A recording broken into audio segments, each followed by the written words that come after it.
जम्मू कश्मीर में डीडीसी इंतखाब के लिए 7वें मरहले की वोटिंग हुई और वोटिंग का अमल पुरअमन तरीके से इख्तिताम पजीर हुआ। 7वें मरहले के तहत आज 31 नशिस्तों पर वोटिंग हुई और इनमें कश्मीर के 13 जबकि जम्मू खित्ते की 18 सीटें शामिल हैं। 9 बजे तक 10.66% वोटिंग हुई और दिन चढ़ने के साथ राय दहिंदगान वोट देने के लिए घरों से निकले। 11 बजे तक 28% जबकि 1 बजे तक 47.43% राय दहिंदगान ने अपनी वोटिंग राइट्स का इस्तेमाल किया था। जम्मू खित्ते में वोटिंग का फीसद सबसे ज्यादा रहा। 1 बजे तक यहां 59.90 जबकि कश्मीर में 32.41% वोटिंग हो चुकी थी। 7वें मरहले में कश्मीर डिवीजन के 148 जबकि जम्मू डिवीजन में 150 उम्मीदवार अपनी किस्मत आजमा रहे हैं। 7वें फेज के लिए जम्मू कश्मीर में कुल 1852 पोलिंग सेंटर्स बनाए गए थे। इनमें 1068 कश्मीर और 784 पोलिंग सेंटर्स जम्मू डिवीजन में थे।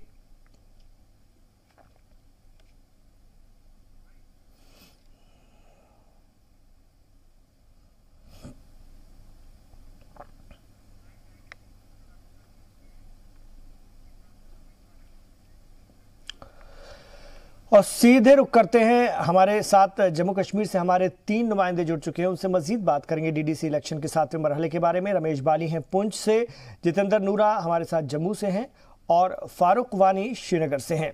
तो सबसे पहले राजधानी का रुख करेंगे, श्रीनगर का रुख करेंगे। फारूक वानी, ओवरऑल अगर हम जानना चाहें क्या खबर पहुंच रही है राजधानी में और किस तरह से बीता है ये 7वां मरहला डीडीसी इंतखाबात का?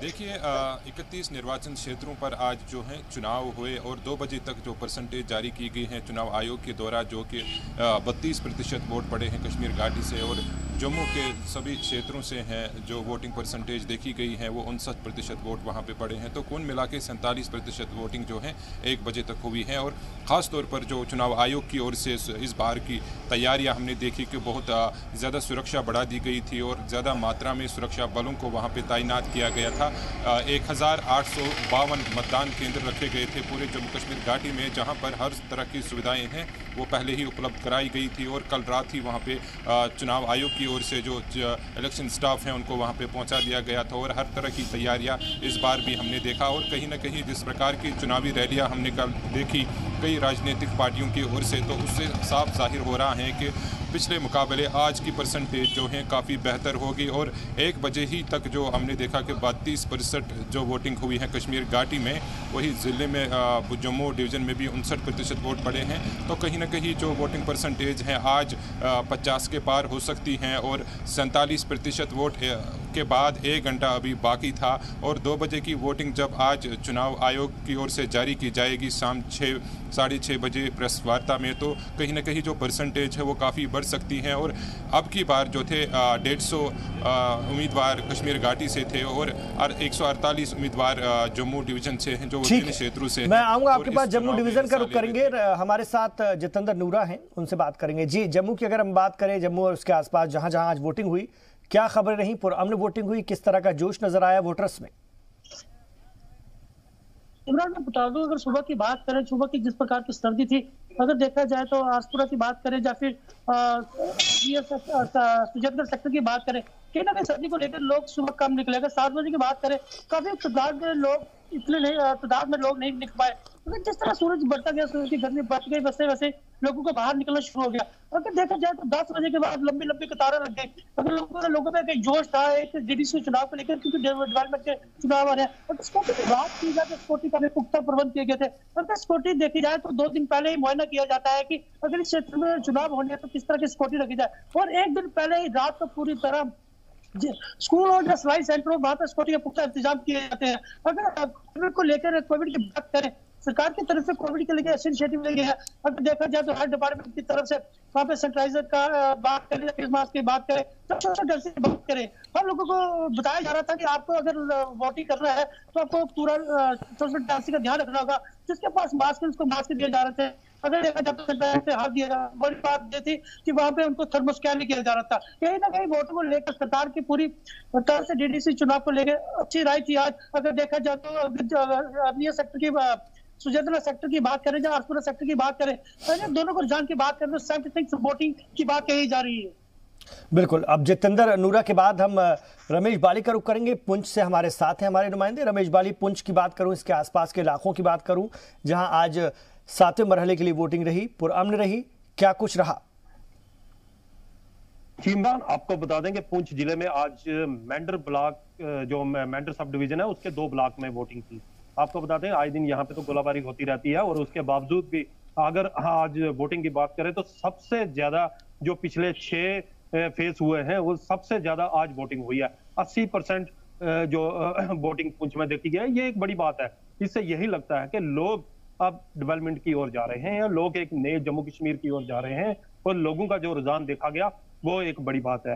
अगर आज सुबह की बात करें तो सुबह सुबह थोड़ा सर्दी का मौसम था, लेकिन उसके बावजूद आज सुबह 7 बजे से लेकर 2 बजे तक लंबी लंबी जो कतारें देखी गई, उससे यही लगता है लोगों की एक सोच चेंज हुई है। और सबसे बड़ी बात है कि यहाँ पे आए दिन पाकिस्तान की तरफ से गोलाबारी होती रहती है। अगर पिछले 6वें फेज की बात करें तो 6वें फेज में भी पाकिस्तान की तरफ से रात को जबरदस्त गोलाबारी हुई थी, लेकिन उसके बावजूद लोग घरों में निकले थे, और 75% जो बालाकोट में वोटिंग हुई थी। लेकिन आज जो मेंढर में जो वोटिंग हुई है वो एक रिकॉर्ड वोटिंग है। 80% के करीब वोटिंग होना एक बड़ी बात है, और लोगों की जो सोच है काफी चेंज हुई है। लोग डेवलपमेंट की ओर बढ़ रहे हैं। लोगों का कहना है कि अगर ये नुमाइंदे हमारे जीत के आएंगे, इससे हमारा पंचायती राज मजबूत होगा, और जो हमारे रुके विकास वो जो रुके हुए हैं वो आगे बढ़ेंगे, और इससे जो मेंढर का ये इलाका है, जो सीमावर्ती इलाका है, यहाँ पे काफी विकास होगा। जी बिल्कुल, 80% तक वोटिंग होना अपने आप में बहुत अहम और बड़ी और अच्छी बात है, खासतौर से उस इलाके में जहां पर खतरा हमेशा बना रहता है। पाकिस्तान की तरफ से लगातार गोलाबारी होती बावजूद इसके लोग वोटिंग सेंटर्स में पहुंचते हैं और अपने हक रायदही का इस्तेमाल करते हैं। मैं एक बार फिर फारूक वानी के पास जाना चाहूंगा। फारूक वानी, कश्मीर बदल रहा है, लोगों का सोच बदल रही है, लोग अब सिर्फ और सिर्फ तरक्की चाहते हैं, क्योंकि उन्होंने इतना कुछ अपनी रोजमर्रा की जिंदगी में परेशानी उठा ली है कि अब वो जिस तरह से अलगाववादी या इस तरह की सोच के लोग उन्हें बहकाते हैं या इस तरह की बातें करती हैं, अब शायद उस तरह की बातों का उन पर कोई फर्क नहीं पड़ता है। देखिए, 7 चरण से पहले हमने देखा कि इससे पहले कई सारे अटैक्स हमने देखे थे, और 2 दिन पहले जो अटैक किया गया पीडीपी के एक नेता के ऊपर, जिसमें एक कांस्टेबल जो उसके गार्ड उसके घर पे तैनात था, हाजी परवेज़ के ऊपर वो अटैक किया गया था, जिसमें उसका गार्ड जो है वो पहले गंभीर रूप से घायल हो गया, उसके बाद उसकी मृत्यु हो गई।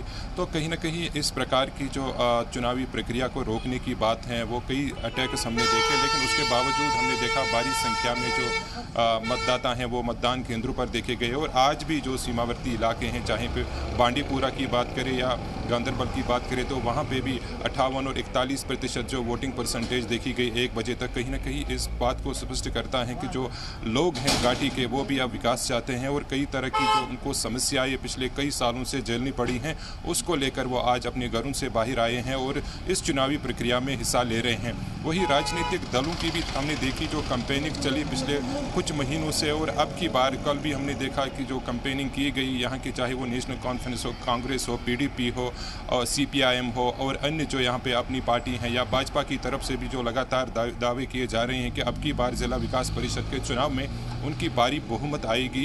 कहीं ना कहीं कई सारे बदलाव हमें देखने को मिलेंगे अब की बार, क्योंकि काफ़ी कांटे की टक्कर ये होगी इन डीडीसी चुनाव में, जो कि पहली बार घाटी में हो रहे हैं। और जैसे कि कांग्रेस के वरिष्ठ नेता गुलाम नबी आज़ाद ने भी कहा कि ये चुनाव जो हैं ये बेहतर चुनाव हैं, और ये चुनाव जो हैं इनसे काफ़ी उम्मीदें लोगों को अब जुड़ी हुई हैं, क्योंकि अभी तक हमने देखा खाली नेता और विधायक जो हैं वो राजनीति देख रहे थे और वो लोगों के कार्य देख रहे थे। लेकिन अब की बार ऐसा पहली बार होगा जब सीधे तौर पर जनप्रतिनिधि उनके चुने जाएंगे, और इसी इलाके से लोगों को हैं उनको अधिकार दिए जाएंगे कि वो हर तरह की सुविधा अपने लोगों को, अपने आम नागरिकों को वहाँ पे अपने ग्रामीण क्षेत्रों में दे पाएंगे।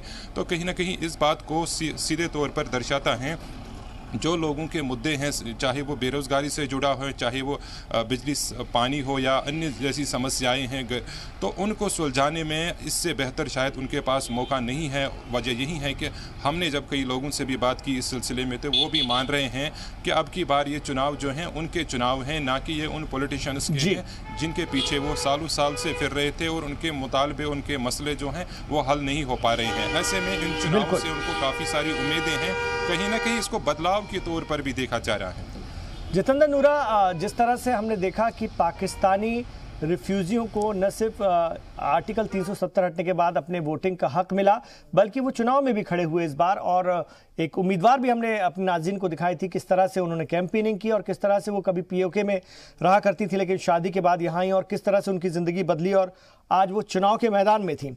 तो उन तमाम लोगों के लिए भी एक बहुत खुशाइंद ये चुनाव रहे हैं जब वो जमहूरियत के जश्न में न सिर्फ शामिल हो रहे हैं बल्कि अपने आप को ताकतवर महसूस कर रहे हैं। जी इमरान, मैं आपको बता दूंगा कि देखा जब 10 पाकिस्तानी फौजी की बात करें, जब वाल्मीकि समाज की बात करें, जब गोरखा समाज की बात करें, अभी तक देखे जो 370 टूटने से पहले इनको हकूक नहीं दिए गए। लेकिन आज की तारीख में देखा जाए तो ये लोग बहुत ज्यादा खुश है। और खासकर 10 पाकिस्तानी फौजी जो वाल्मीकि समाज की बात करें तो उन्हें बढ़ चढ़ कर वोटिंग की। अगर हमारे बात की बात करें, जब बलवाल बात की बात करें तो लोगों ने काफी ज्यादा वोटिंग करी है और लोगों में एक अलग प्रकार का उत्साह था। लोगों से हमने जब बात की तो लोगों का कहना था कि अगर 370 से पहले की बात करें, पहले सरकारों की बात करें, कहीं ना कहीं उनको निकाला गया है, उनको पाकिस्तानी कहकर पुकारा जाता था। जब संसद के चुनाव होते थे, जब संसद चुनाव मतलब वोट डालने के लिए जाते थे, उनको एक साइड में खड़ा किया, उनको कहा जाता था कि आप लोग पाकिस्तानी है। लेकिन आज ऐसा नहीं है, क्योंकि सरकार की तरफ से 370 तोड़ा गया, 35 तोड़ी गई और उनको हक दिए गए। कहीं ना कहीं 10 पाकिस्तानी फौजियों की बात करें तो वो लोग ज्यादा खुश है। अगर वोटिंग की बात करें, उनको वोटिंग को लेकर उन्होंने एक ही बात कही, जब हमने वोट डाला तो खुशी थी, क्योंकि देखा जब 10 पाकिस्तानी और फौजियों ने ढोल जगाड़े बजाकर कुछ नाचे भी और डांस भी और कुछ गीत भी गाए। तो आज वो जम्मू कश्मीर और भारत के नागरिक है। अगर के बच्चों की बात की बता दें, हमारे बच्चों को कोई नौकरी नहीं डाली थी, आज के डेट में हमारे बच्चे पढ़े हुए हैं। चुनाव होंगे तो गाँव की बात करें, कहीं ना कहीं तरक्की का बच्चे नौकरी भी कर सकते हैं। अगर देखा जाए तो हमारी जो सड़कें हैं, जिस गाँव में हम रहते हैं, सड़कों की बात करें, बिजली की बात करें, हर तरह की उनको सुविधा मिलेगी, क्योंकि उनके जो उम्मीदवार है खुद चुनके उन्होंने खुद लाया। जो उम्मीदवार जीतेगा वो हमको काम कर सकेंगे, जो उनके इलाके में काम कर सके। कहीं ना कहीं 10 पाकिस्तानी फौजियों में काफी ज्यादा जोश देखा गया है। रमेश भाली, आपका रुख करूंगा मैं। जिस तरह से सरहदी इलाकों के लोगों के अपने मसले मसाइल हैं, दीगर जम्मू कश्मीर के लोगों से कुछ हट के उनकी परेशानियां हैं जिसको उन्हें डेली फेस करना पड़ता है, क्या इन डीडीसी इंतखाबात में रोजमर्रा की वो परेशानियां जो पड़ोसी की जानिब से सरहद के उस पार से लोगों को मिलती हैं एक बड़ा मुद्दा रहा? जी बिल्कुल, अगर देखा जाए पुंछ जिला एक सरहदी जिला और जितने भी इसके इलाके हैं सारे पहाड़ी इलाके हैं। यहाँ पे लोगों की 3 से 4 डिमांड्स हैं। सबसे ज्यादा तो लोगों की यही जो मांग रहती है और जो इस बार मुद्दा बनकर भी आया, और जितने भी उम्मीदवार गए उन्होंने सभी ने उनको विश्वास दिलाया कि अगर हम जीत के आएंगे तो यही मुद्दा पहले सबसे हल करेंगे। सबसे ज्यादा यहाँ का मुद्दा है जो पाकिस्तानी गोलाबारी के बीच अपने बचाव के लिए बैंकर, जो पक्के बैंकर हैं, अगर वो बैंकरों का निर्माण पूरे इलाके में हो जाए तो जब पाकिस्तानी गोलाबारी होती है तो वो अपने परिवार को सुरक्षित रख सकते हैं। और दूसरा, ये पहाड़ी इलाका है, यहाँ पे कई ऐसे गाँव हैं जहाँ अभी तक सड़कें नहीं बनी है। अगर सड़कें बनेंगी तो नेचुरली गाड़ी जाएगी और उस इलाके का विकास होगा। और इसके साथ पानी, बिजली और स्कूल जैसी समस्या हैं जो लोगों की जो अक्सर यहाँ पे मांग देखी गई है। और जो लोगों की जो इस बार लोगों का रुझाव देखा गया, वो सबसे बढ़कर जो लोगों ने इस बार पुंछ जिले में वोटिंग की है। अगर आप पिछले 6 फेज ले लो, आज 7वां फेज है, और इसमें जैसे लोगों का रुझान देखा गया उससे यही लगता है कि लोग इस बार जो डेवलपमेंट की ओर बढ़े हैं और लोगों का जो अपना वोट देने के लिए निकले हैं, उनकी यही सोच है कि जो हमारा उम्मीदवार जीत कर आएगा वो इस इलाके की डेवलपमेंट करेगा। और ज्यादातर लोगों की जो इस पूरे इलाके में जो लोगों की यही मांग है, सड़क और जो बैंकर। जी बिल्कुल। और एक बार फिर मैं जम्मू कश्मीर की राजधानी श्रीनगर का रुख करना चाहूँगा। श्रीनगर में शदीद सर्दी पड़ रही है, बल्कि वादी में शदीद सर्दी पड़ रही है। बावजूद इसके फारुकवानी लोगों का शदीद सर्दी में, जबकि जम्मू कश्मीर के लिए सर्दी का महीना अगर हम देखें तो बड़ा सितम वाला होता है। लोग अपनी तैयारियां महीनों से कर लेते हैं और नहीं निकलते हैं, बहुत कम घरों से निकलते हैं। लेकिन ये कतारें बता रही हैं, ये तस्वीरें बता रही हैं कि लोग किस कदर बेदार हैं और किस कदर मेन स्ट्रीम में आना चाहते हैं, मुल्क के साथ कंधे से कंधा मिलाकर चलना चाहते हैं। जी बिल्कुल, ये बात सही है कि अब की बार जो है लोग बदलाव की उम्मीद से लेकर निकल रहे हैं इस मतदान केंद्रों की ओर, अपना जो मतदान है वो कर रहे हैं। तो वो इस बात को दर्शाता है कि जो यहाँ पे शासन रहा है, क्योंकि हमने देखा कि पाकिस्तानी शरणार्थियों की जो अभी बात चल रही थी तो 2001 में वो पॉलिसी जब बनाई गई थी और उस दौर में नेशनल कॉन्फ्रेंस का यहाँ पे शासन था, तो उन्होंने वो पॉलिसी बनाई थी कि जो पाकिस्तानी शरणार्थी हैं जो यहाँ से वो यहाँ आए हैं, लेकिन उनको कई सारे अधिकार जो हैं वो अभी भी नहीं मिल रहे हैं। उनके पासपोर्ट्स नहीं दिए जा रहे हैं, उनको सिटीजन सर्टिफिकेट भी नहीं मिल रही है। हालांकि केंद्र सरकार की ओर से जो डोमिसाइल सर्टिफिकेट जारी की गई हैं उन्हें राहत तो मिली है, लेकिन अभी भी उनके बहुत सारे इश्यूज़ हैं जो अभी तक सॉर्ट आउट नहीं किए गए हैं और अभी भी उन मामलों को लेकर बेहद संजीदा हैं और प्रदर्शन भी लगातार कर रहे हैं अपनी मांगों को लेकर। उनके अधिकार अभी भी नहीं मिल रहे हैं। ऐसा नहीं है कि चुनाव चल रहे हैं और उनके सारे मसले और मुश्किलात जो हैं वो हल हुए हैं। अभी भी उनकी जो प्रॉब्लम्स हैं वो जूं के तूं हैं और वो उसी को लेकर अब की बार उन्हें अब उम्मीद है कि इन ज़िला विकास परिषद के चुनाव के बाद उनके जो समस्याएं हैं उनका समाधान होगा और उन्हें जो प्रॉब्लम्स हैं उनको देखने वाला कोई होगा और उनके ही इलाके में जब उनको वहाँ पे जाना पड़ेगा और उनको वो मसले और जो इश्यूज़ हैं वो उन तक पहुंचाने में सुविधा मिल सकती हैं, क्योंकि इससे पहले यहाँ पे विधायक हुआ करते थे। सारे जितने भी पावर्स थे एक विधायक के पास होते थे। ऐसे में विधायक को भी इतनी सारी जिम्मेदारियां थी कि वो उन चीज़ों को नहीं देख पाता था। अब जबकि सीधे तौर पर उनके ही गाँव में एक ऐसा व्यक्ति होगा जिनको सारी अधिकार दिए जाएंगे, तो कहीं ना कहीं उनको भी अब राहत मिलने की उम्मीद है। वजह यही है कि हमने देखा कि अब की बार वो बढ़ चढ़कर इस चुनाव में हिस्सा ले रहे हैं और ठंड भी काफ़ी है। हमने देखा कल रात जो थी लगातार ठंड की सबसे कोल्डेस्ट नाइट यहाँ पे देखी गई। बावजूद इसके आज दिन में लोगों ने अपने हक की राय दही का इस्तेमाल किया। बहुत शुक्रिया आप तीनों का 7वें मरहले के हवाले से अपने अपने इलाके की खबरें हमारे नाज़रीन तक पहुँचाने के लिए। बहुत शुक्रिया।